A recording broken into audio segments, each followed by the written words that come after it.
مولدك البهي.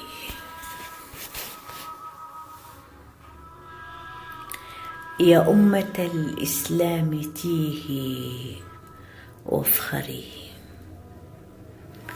يا أمة الإسلام تيهي وافخري بقدوم أحمد سيد الشرفاء،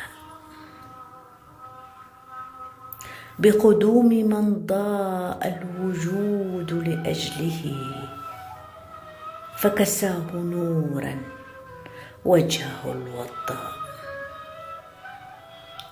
قمر يمد على المدى أبصاره فيشع نورا ليلة الظلماء، غيث يبارك خافقي ويزيده ورعا وطيبا لحظة الإصغاء، فالجود جاء بنوره وحضوره والهدي جاء باسمه الوضاء. طه وأحمد والأمين الصادق، تاج يزين أجمل الأسماء، الكل يشهد عدله حتى الذي كان خلاف شريعة الآباء. حمل الرسالة دون أي تململ، فقضى بحكمته على الجهلاء. يا رب بارك بالحبيب بمحمد بقدوم مولد سيد العظماء. في رحلة الإسلام كان قائدا، حمل الرسالة هداية الأحياء، خلق تسامى للعلا وخصاله طيب ومسك سيد النبلاء. مهما وصفت فأنت فوق تصوري، يا من دعوك يا أبا الزهراء.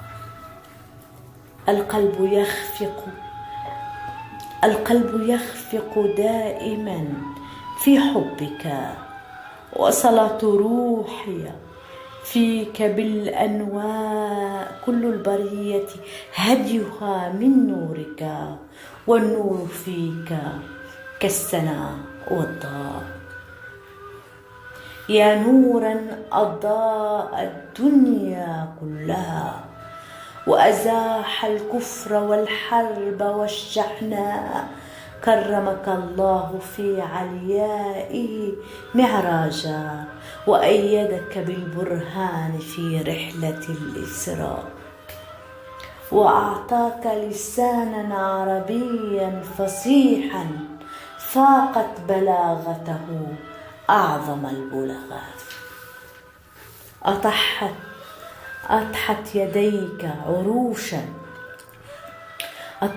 يديك عروشا وتيجانا، قامت على الظلم والظلماء،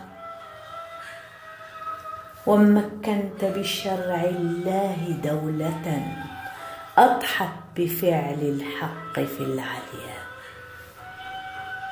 وبالتوحيد والإيمان أسست منهجا، فصرت بالأخلاق أعظم النبلاء، أوصيت بالأيتام عطفا ورفقا، وبالجار والقوارير والضعفاء.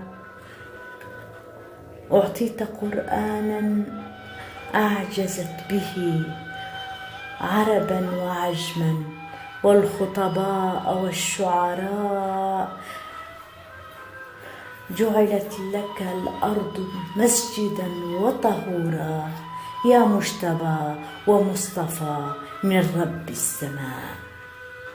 يا سيد الخلق لك مني تحية في يوم مولدك جميل صفا كم تهفو نفسي إليك شوقا يا حبيبي يا محمد يا إمام الأنبياء.